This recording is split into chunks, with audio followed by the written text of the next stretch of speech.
अब हम लोग कैनोनिकल एलआर पार्सर की टेबल ड्रा करना सीखेंगे। कैनोनिकल एलआर पार्सर में सीएलआर पार्सर में एलआर 1 आइटम्स बोले जाते हैं। एसएलआर में एलआर 0 आइटम्स थे, यहाँ पर एलआर 1 आइटम्स। सेम ग्रामर मैंने कंसीडर की है जो पिछले एग्जाम्पल में थी एसएलआर वाली टेबल में, वही ट्रांजिशन डायग्राम है।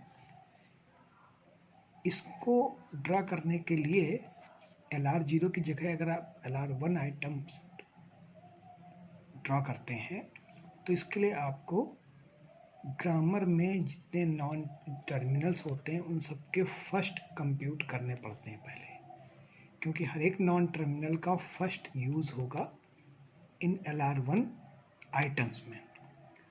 तो इस गिवन ग्रामर में जो ग्रामर गिवन है इसमें नॉन टर्मिनल कितने हैं? एक ऑगमेंटेड प्रोडक्शन का एस टेस, एक एस और एक सी, 3 ही नॉन टर्मिनल्स हैं। तीनों का फर्स्ट कंप्यूट किया $$C&T, जिसे हम वहाँ पर एप्सिलॉन कहते थे, यहाँ डॉलर कह दिया, ठीक है, डॉलर सिंबल हो गया। तो डॉलर सी का जो फर्स्ट है वो C&T।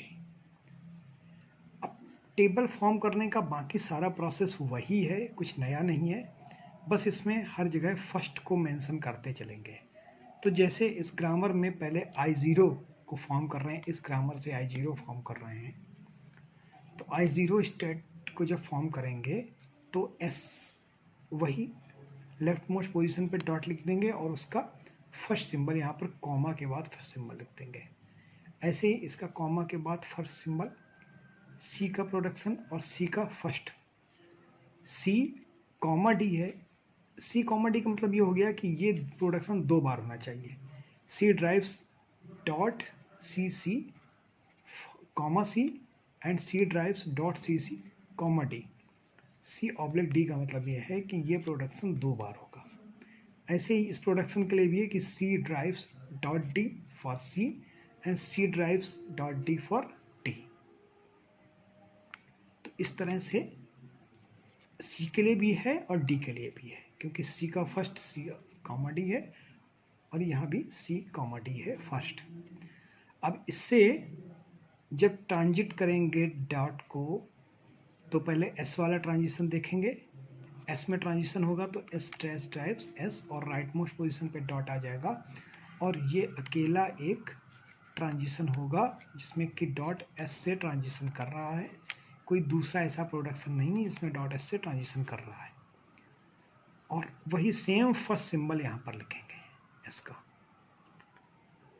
इसके बाद डॉट ट्रांजिट करेगा सी से जब ट्रांजिट करेगा तो एस ड्राइव्स सी डॉट सी,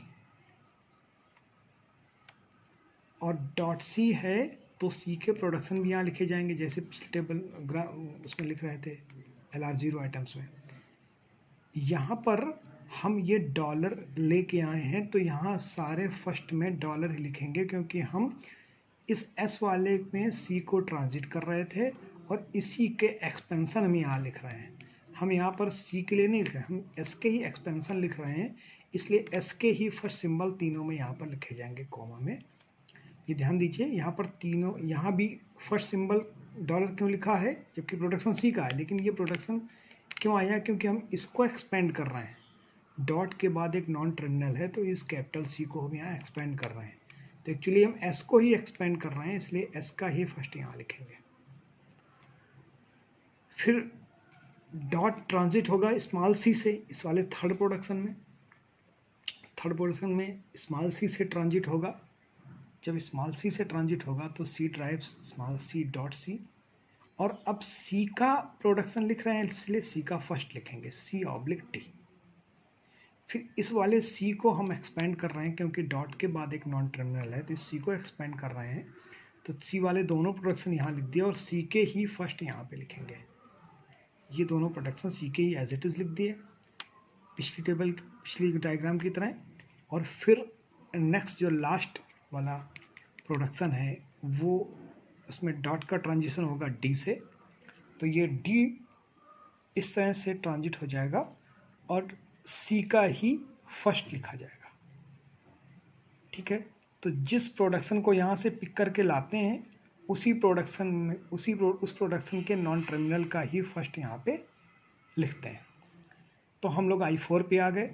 अब ये I1 में तो कोई एक्सपेंशन फर्दर है नहीं, डॉट का कोई ट्रांजिशन होगा नहीं राइट मोस्ट पे।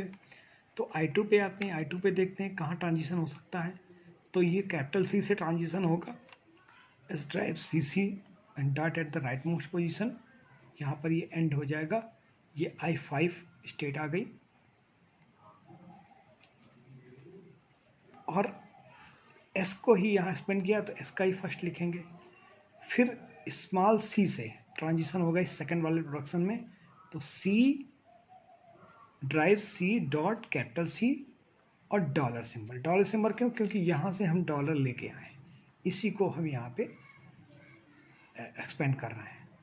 फिर इस डॉट के बाद एक नॉन टर्मिनल है, तो नॉन टर्मिनल के दोनों प्रोडक्शन I0 से उठा के लिख देंगे, यहाँ I0 से उठा के वही सेम प्रोडक्शन लिख देंगे और उनका फर्स्ट डॉलर ही रहेगा, क्योंकि हम इस डॉलर वाले को ही एक्सपेंड कर रहे हैं, जिसमें फर्स्ट डॉलर है उसी को एक्सपेंड कर रहे हैं। तो ये हमारा I6 बन गया। I6 के बाद इसको हम C से ट्रांजिट कर रहे थे। अब जब इस वाले प्रोडक्शन को D से ट्रांजिट करेंगे ऐसे, तो D में डॉट यहाँ आ जाएगा और डॉलर ही फर्स्ट आएगा और ये I7 स्टेट आ जाएगी। इसके बाद ये पूरा हो गया, इसको कंसीडर कर लिया, इसको कंसीडर कर लिया। अब आते हैं I3 को कंसीडर करते हैं। I3 में जब ये कैपिटल C को ट्रांजिट करेगा तो कैपिटल C ट्रांजिट करने के बाद capital C dot comma C oblique D, क्यों? क्योंकि यही वाला फर्स्ट लेके यहाँ से आया है।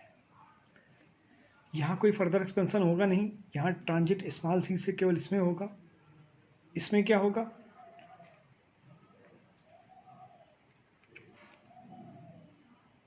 इस सेकंड वाले प्रोडक्शन में, सेकंड वाले में जब स्मॉल c से करेंगे, ये तो कैपिटल C से यहाँ कर दिया, जब यहाँ स्मॉल c से करेंगे तो ये लौट के अपने में ही आ जाएगा। क्यों? क्योंकि स्मॉल c से करेंगे तो स्मॉल c डॉट C एक ये प्रोडक्शन आएगा और फिर जब C को एक्सपेंड करेंगे तो ये दोनों प्रोडक्शन आ जाएंगे। तो ये स्मॉल c से जब ट्रांजिट करेंगे तो लौट के यही वाली स्टेट आ जाएगी। तो I3 भी हो गया। अब I4 में आते हैं। I4 में कोई एक्सपेंशन होना नहीं क्योंकि राइट मोस्ट पोजीशन पे है। अब आइए, इसमें कुछ होना नहीं एक्सपेंशन, राइट मोस्ट पे है। अब आइए I6 पे। I6 में जब इस C पे करेंगे, कैपिटल C पे, ये वाले पे, ये दो कैपिटल C हैं, इस पे ट्रांजिट करेंगे तो एक नई स्टेट आएगी C, ये C ड्राइव्स C, ये कैपिटल C ही है, स्मॉल लग गया है गलती से, ये स्मॉल C है, ये स्मॉल C को ही हम लोगों ने स्मॉल C से कर रहे हैं, तो ये हो जाएगा। ये प्रोडक्शन कहाँ से आया? ये प्रोडक्शन यहाँ चेक कर लेते हैं इसको। ये वाला प्रोडक्शन सेकंड वाला है, ये स्मॉल c से आया है, तो स्मॉल c को इसने ट्रांजिट किया है और स्मॉल c से ट्रांजिट करने के बाद ये डॉट यहाँ पे आया और इसको हम अब कैपिटल C से ट्रांजिट कर रहे हैं। यहाँ पे कैपिटल C से ट्रांजिट कर रहे हैं, तो ये C drives small c capital C dot, ये एक नई स्टेट बनेगी। फिर सेकंड वाले प्रोडक्शन को देखेंगे, इसको स्मॉल c से जब ट्रांजिट करेंगे तो सेम इसी में आ जाएगा, पूरे यही तीनों प्रोडक्शन आ जाएंगे। और जब D से ट्रांजिट करेंगे तो ये D से ट्रांजिट करने में यहीं पे आ जाएगा डॉलर के साथ में, डॉलर के साथ में आ जाएगा।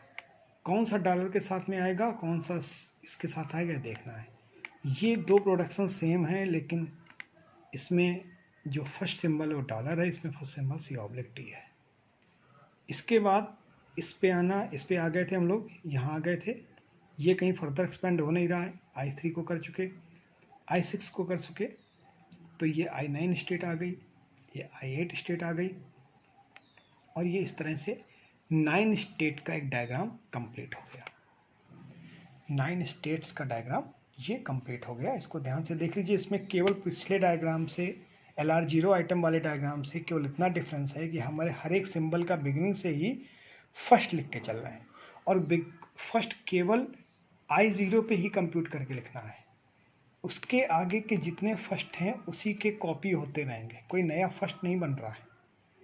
अगर हम यहाँ से डॉलर फर्स्ट लेके आ रहे हैं तो वो डॉलर रहेगा पूरे स्टेट में।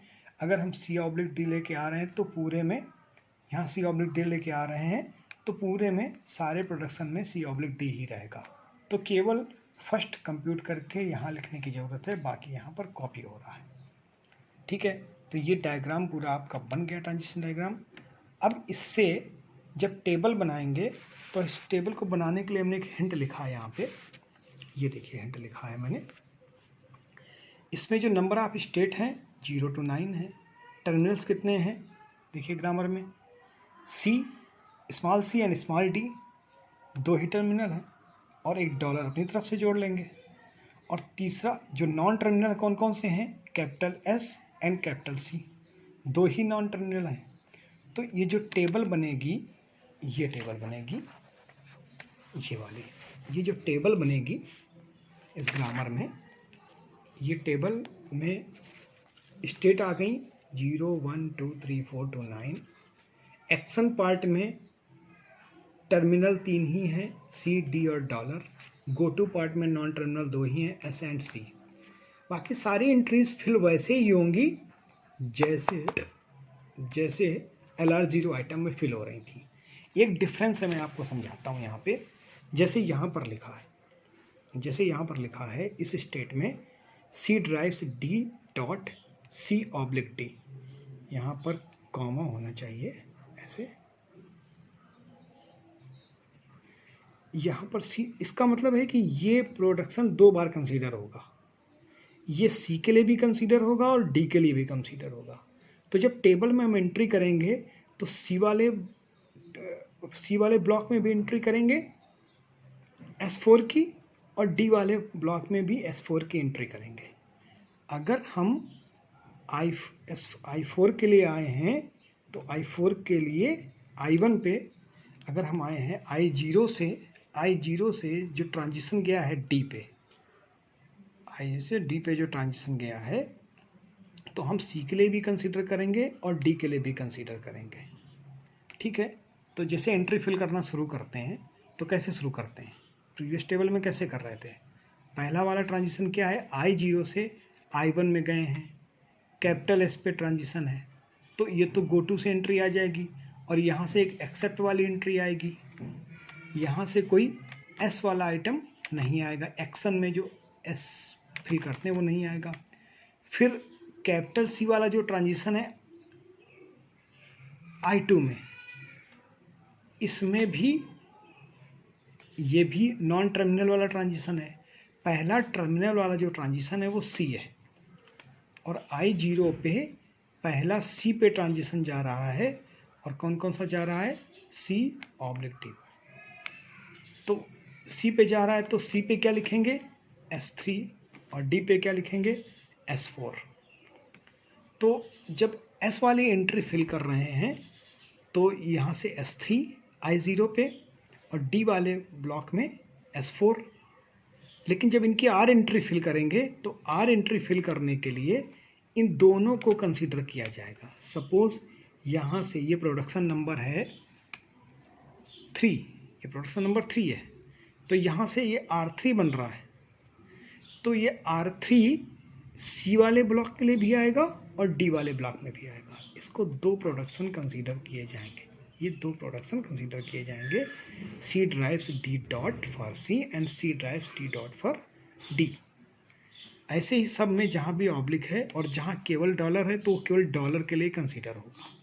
जैसे ये वाला प्रोडक्शन है, ये केवल डॉलर के लिए है तो इसमें केवल R2 आएगा डॉलर के लिए, इसमें R2 आएगा, R2 एंट्री आएगी केवल डॉलर के लिए। ऐसे ही यहाँ R3 एंट्री, ये थर्ड प्रोडक्शन है, R3 एंट्री आएगी केवल डॉलर के लिए, लेकिन यहाँ पर R3 एंट्री आएगी C और D दोनों के लिए, डॉलर के लिए नहीं आएगी। बस इतना डिफरेंस है, बाकी एंट्री करने का पूरा प्रोसेस वही है।